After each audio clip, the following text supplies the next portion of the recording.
Welcome to the Home Service Pro podcast. I'm excited to have with us Darrin Baxley from St. Augustine, Florida. Darrin, welcome to the show. Thank you. Thank you very much. Yeah, for sure. So tell us a little bit about your company, how long you've been doing it, all that good stuff. So I've been in the business for nearly 30 years, but here in Florida, I started back in 2013. It hit the ground running and just hasn't stopped since. Okay. Uh, been very, very lucrative business here. It's I'm the primary breadwinner in our house, so it's allowed me to take care of 5 kids, and for the most part, my wife has stayed home and I had to work, and it's just been very, very wonderful. Awesome. So you're in the handyman business. Like, tell us more. I feel like there's a huge variety of handyman. Some are doing 2, 3, 4 month long projects. Some only want to do 1 to 2 hour projects. Like, what's an ideal day or ideal project look like for you? So an ideal day or an ideal project basically looks to me like I may have 4 to 5 different customers per day. Okay. And it could be anything from fixing a leaky toilet to, repairing a small piece of drywall to doing some paint touch-ups. It varies. Every day is different. Yeah. So if you're doing 4 to 5 projects in a day, are you just quoting people over the phone, or do you have like a minimum to show up? What does that look like? I don't charge by the hour. I charge by the job. Okay. And so if somebody calls me up, like I do a lot of work for realtors. For instance, tomorrow I've got to go to a little job for a realtor. They'll send me a little list of punch items they want to do before they put this house on the market. Mm-hmm. And it may be 5, 6, 7 little things. And I'll just give them a quote for that. Sure. Or if a homeowner calls me up and said, "Hey, I've got a leaky toilet. What do you charge for that?" So I'll charge for that and plus the materials. Okay. I'm Sounds sorry, good. I've got a little respiratory thing going on. Sure. Not a problem. So are realtors your main, how are people hearing about you? Is it a lot of referrals, a lot of word of mouth? Are you doing anything online, You know what? social media? I I don't do anything on social media. I've been very blessed. I started out doing work for realtors. I had some friends that were realtors in the business, and then I became the top rated person for one of the largest realty companies in the area. Sure. So I was their go-to guy. Yep. And my name started getting out there from one realtor to the next in different companies. So I do a lot of work for different realtors, but also I've got a national builder that called me up one day, and one of the project managers was over 6 properties. He called me up wanting to know if I could do some warranty work for them. So I started doing warranty work for them as well. And the community I live in, it's a very tight community. I mean, probably, I would guess there's probably about 500,000 population or so here. Okay. But it's still a pretty tight community, and I get a lot of word of mouth stuff that way. Sure. And in 2015, I quit advertising altogether. I don't even carry my name on my truck anymore. Sure. It just got so busy that I wasn't able to handle business. I was trying to bring on people, but everybody in this line of business they're either really good and work for themselves, or they're looking for a job and they're looking for a paycheck, and then Sure. they're gone. Right. So So you found it best to stay essentially your, a solopreneur, you're self-employed. You don't have people that are reporting to you, and you're able to control your schedule that way. You're so busy. Like, how far booked out are you right now? If you've even pulled your the decals off your vehicle. so right now, I'm probably booking the third week of August. Okay. Um, if you were to call me up today, I would say I'm in the last week of August to do Okay. any work. Yeah. So you're So 3 to 4 weeks booked out at any given time. yeah. Awesome. Well, that's ideal. If you could go back all again, would you do the same thing? Would you start the same business? What would you do different? I grew up a little town in South Carolina. My family was not well to do. Mhm. And anything we had to do around the house, we had to do it ourselves. Sure. So I learned how to fix things from my dad, from my uncles, and other families that are around, and it became a knack that I had. And I've worked for some large corporations through the years, and I would still do my handyman stuff on the side. Mm. But in 2015, I'm sorry, 2013, I got let go from a large corporation. They were making financial cutbacks, Okay. and I got let go. And that very next day, that was a Thursday, and that very next Friday, I just made a few phone calls, and like I said, I'm just very blessed, and my feet hit the ground running. I never stopped. Sure. It just kept going, Yeah. and I've never had to worry about waking up wondering what I'm going to do for the next day or two. Yeah. That's a really nice thing. It has like the economic swing. A lot of people that we're talking to right now, in the summer of 2024, economically things are kind of slow for the home service industry. Or do you feel that? I mean, you just said you're booked out 3 to 4 weeks. Are you feeling that too, or is it not so much? Not so much. I mean, honestly, for the past 2 years, I would say starting in 22, 23, and 24, I've had a uptick in my a pretty good uptick in my revenue Okay. per year. Awesome. Um, like I said, I'm the probably a breadwinner, and we just bought a new home here in St. Johns County. Okay. We had a home built and bought a new home, so been very, very blessed. Yeah. So if what's your long-term plan? Are you wanting to stay exactly as is? It sounds like you're pretty happy, pretty content with everything going. So yeah, I'm pretty happy. I've been offered a couple of different jobs.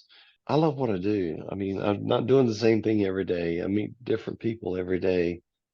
Um, the young lady, I just left her home. She and I have been doing business together for, gosh, going on 10 years. Okay. And she's on multiple homes, and she's just now getting ready to move into another new home. And I was over there doing a list of things for her to get that home ready. So I love it. I mean, I don't have any plans Yeah. of going anywhere. Would you, from a scalability standpoint for your business, I think a lot of people are looking in the home service, space or industry if they're working. I think a lot of people do not have the contentment that you have when they're working as they try to bring on employees. The employees leave after a few months, kind of like you said, like once they get their Right. paycheck. For people that aren't as content as you are in your space, it sounds like you've figured out how to make it work, both from a mental standpoint of contentment and also financial stability. For the next guy who's, maybe in his 20s wanting to do in the handyman business, do you feel that your business is scalable if you could find the right people, or what does that roadmap look like? Yeah. So if the right people could be found, yes. Mhm. I would definitely, let me back up here. I've got one young man that I'm talking with right now. He actually owns his own handyman business as well. Okay. He's in his mid 20s. Very bright young man. He doesn't know it all, and he knows he doesn't know it all. Hmm. And that's kind of what you're looking for, Sure. somebody that you can teach. And he's shown me that he is responsible, that he can show up on time. And if I pass customers off to him, if somebody needs something tomorrow, I know that I can't do it. I'll pass it off to him, Sure. and because I know that he'll call them and he'll show up when he says Hmm. he's going to show up. Hmm. And that's the biggest thing in this business, is to stand behind your word and stand behind your work. Right. You know, communicate with people. If I give somebody a 3 o'clock appointment and I see that I'm going to be 15 minutes late, I don't just say, okay, well, I'm just going to be 15 minutes late. I'll call them ahead of time and say, look, I'm running X time behind. Sure. Here's when I expect to be at your house. Hmm. And that goes a long, long way, Most definitely. because people are otherwise just sitting there wondering, well, he's not going to show up. Right. And then when you do finally show up 15, 20 minutes late, they're a lot of times probably won't want to let you in, Yeah. or Right. or it's going to be hard to satisfy them. Yeah. I've kind of found that as well working in the home service industry. Like I tell my guys, like, it's kind of like a rule of three. Like if you show up late and you didn't communicate, and then, maybe like a soda can falls out of your vehicle or whatever on the driveway, they're like, oh, is this guy? And then all of a sudden you make like one little minor mistake, like, whatever it is inside the house. Well, it would have originally been a one minor mistake, but now it's actually strike three, and they're frustrated, and they're like, and Yeah, you're not as professional. And so it seems like it's like a rule of three, like, and it can be three really minor things, but it can be enough for the clients, like, maybe now you're not receiving a tip or a 5-star review, or, you're not being referred to a friend or neighbor. And it has a long-term impact on your business. And I think that's the kind of stuff that if you don't have like an entrepreneur or business mindset, you're not thinking that way. You're like, what's the big deal? I was only 15 minutes late. Where, to the client, that could be the entire world. Maybe they left work early or reschedule a meeting to make time for you. right, exactly. And a lot of times I'll run into situations where when I do get there, they'll say, "Go ahead and do what you've got to do. I'll be right back. I've got to go pick my child up from school or Sure. whatever, and I'll be right back." Yeah. And you know that means a lot to me without them having to even say anything, that they trust me to be there, Right. just from my reputation with their friends and neighbors and so forth. Yeah, for sure. And clean up behind yourself. Yeah. Um, make yourself presentable. You Right. know, wear decent clothes. Yeah. Um, you Yeah. know, that stuff goes a long way. Right. Yeah. It's the little things. So, what do you do when people are contacting you to do these larger jobs? Like, are people asking you to do like a remodel that could take 2, 3, 4 weeks?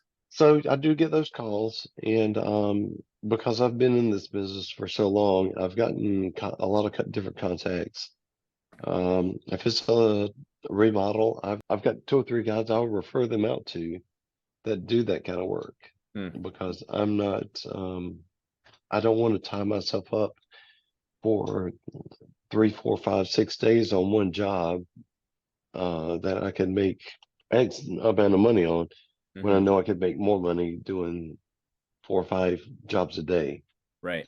So Even though it does mean driving back and forth, it's still more lucrative to do it right. that way for me. Yeah. So you've really narrowed down that, hey, here's the most profitable things you're willing to do. And it seems like a lot of times, anytime you do hear in the handyman industry, when someone has a bad rep, it is on those jobs when a handyman tries to become like a general contractor and do Right. some larger jobs. They get frustrated and they leave after like a day or two and never return. And even if they did or didn't stiff them on the money, that seems to be anytime someone like has something bad to say about the industry, it seems to be like that exact scenario. I hear it all the time. Mm-hmm. And again, honesty goes a long way. Mm-hmm. If you call me up to place a window on your house, I'm going to tell you, hey, I'm not really the guy for that. But listen, I've got a friend who's in that business. Let me give you his number. Mm-hmm. Yeah. And, if I were to go out there and I could do it, I feel confident that I could do it, but that's not my forte. Sure. So where it would take me, I don't know, 4 or 5 hours to replace a window, it may only take him an hour, hour and a half to replace that window. Yeah. Right. It's, Yeah. it's better for the customer. And I can't tell you how many times I've gotten callbacks because, hey, you gave me a referral one time, but do you do this? Mm-hmm. And so, I mean, that goes a long way with people. Just be honest. Yeah. Don't try to overstep the bounds that you can't. Right. I'm in a networking group up here in Minnesota that has 105 people in it, and we've really grown in the home service industry, and it's been so impactful for me to have those referrals and be able to tell someone like, yeah, that's not my strong suit, or whatever. Exactly. Yeah, it's very, very important to have a strong list of referrals, and now it makes you look good, because you're the trusted resource that people go to. And again, if it's something that they feel like maybe you can do, they're going to give you a call back and say, "Hey, do you do this?" Mm-hmm. So, there again, you've earned business again off of just being honest, just giving a good referral. Exactly. Yeah, that's awesome. So do you like what does 5 years look like for you, Darrin? Do you plan on growing and scaling the business? Is it something that you would sell? Is it you're training this young guy? Is it something that he would buy your contact list and phone number? What's the long-term So, plan? so I am, Monday was my birthday. I just turned 54. So I still consider myself a pretty young guy, other Yeah, than the terrible cough I have right now. sure. For another 5 years, I feel like I could do this very easily. Yep. Stay very active, not obese or um, I try to stay presentable for Yep. my customers. So I'm not to the point where I can't get off the floor yet. So Sure. yeah, I hope to keep doing this for at least another 5 years. Yeah. Yeah, that's awesome. So when you're not doing handyman stuff, what do you guys like to do for fun? What does a weekend look like for you and the family? Like I said, I've got 5 kids, but I only have one at home now. The other four are grown and going to other states. But Okay. my wife and I love to hang out. We love St. Augustine. I don't know if you've ever been to St. Augustine. It's the oldest city in the nation, actually. So a lot of history, a lot of beauty down that way. Hmm. So we hang out and just do things together, spend time together as much as we can. Well, is there anything else you want to add to the podcast before we wrap things up here? No, not too much. Again, anybody that's listening, just stay honest. Mm-hmm. This field has a bad rap Mm-hmm. because of like what you said a while ago. People just trying to overstep their knowledge and their skill set. Just be honest and stay within that skill set and figure out what you're good at and do what you're good at, and you will be successful at it. People Mm-hmm. will start referring you um, because it's as a trade that's unfortunately I see this trade dying to where this younger generation doesn't know. I've been in a house where a guy had an LED taken apart trying to change the bulbs in it, Mm. and you can't do that. It's an integrated LED. Yeah, right. So Yeah. um so it's just a trade that we need. So if you stay honest and work hard and do a good job, you're going to get referrals, and hopefully the industry will survive Mm-hmm. because it's needed. Yeah. How to change light bulbs Mm-hmm. and things of that nature, and not trying to be funny, but I mean it's just become the truth. Right. I've seen. It's funny you say that, Darrin, because up here in Minnesota, we're doing reoccurring routine maintenance visits. We're not in the handyman side of it. We're doing all those little things what you're saying, changing the furnace filter and changing light bulbs. And you're right, people don't know what they don't know about stuff, and houses are becoming more complex. 15 years ago, like dishwashers and washing machines didn't have a filter, and now they do. And up here in Minnesota, a lot of houses have air exchangers, and we see those very clogged up, and that Yeah, if that's clogged, it's pulling right on into your home. There's just all these nightmares that we're seeing. And I'm 35, but man, everyone, like, I'd say 40 and under, but especially like 30 and under, they are clueless. These people grew up in daycares rather than watching mom and dad maintain the home, and a lot of these skill sets just weren't passed down, or the house has become so complex that they just don't even know what to do. And so yes, that's why I believe our business is growing quickly. And yeah, I mean, we just set people up on, we're going to come back every 3 months. We're going to come back yeah, quarterly. Here's your price. Here's everything we're going to do. And it's just, we'll take care of it for you because we actually know what to do in your house. And I think long-term, that's going to be kind of like, and other cultures are ahead of us on that. There's cultures where you're like an incredible mathematician, but you can't even hang a photo in your own house. And everyone's fine with that. They have someone for everything, and it's all affordable. So I think that'll kind of be our long-term as a society. I think in the next 10 years, we're going to see a lot of things shifting over to, being outsourced, where everyone just they've got a guy, and here he is. Awesome. completely agree. Perfect. Well, Darrin, I appreciate you taking the time to jump on the Home Service Pro podcast. Tell us a little bit about your story. If people are Thank you looking for the at invitation. yeah, of course.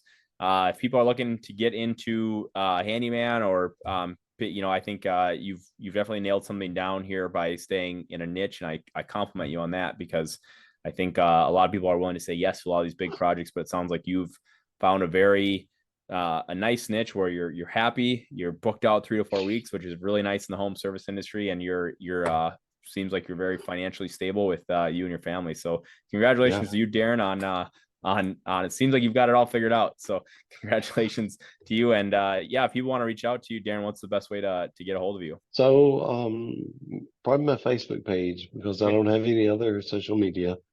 It's Baxley's Mr. Fix-It LLC. Or I'm sorry, Baxley's Mr. Fix-It Services LLC. Sounds good. Right there on Facebook, and I'll look at that and respond. So Sounds good. And we'll have a link to that to your page in the bio there. So Darrin, thank you again. And if you're listening today, make sure that you hit that subscribe button. Thank you for listening in to the Home Service Pro podcast. thanks, Dave. Have a good day.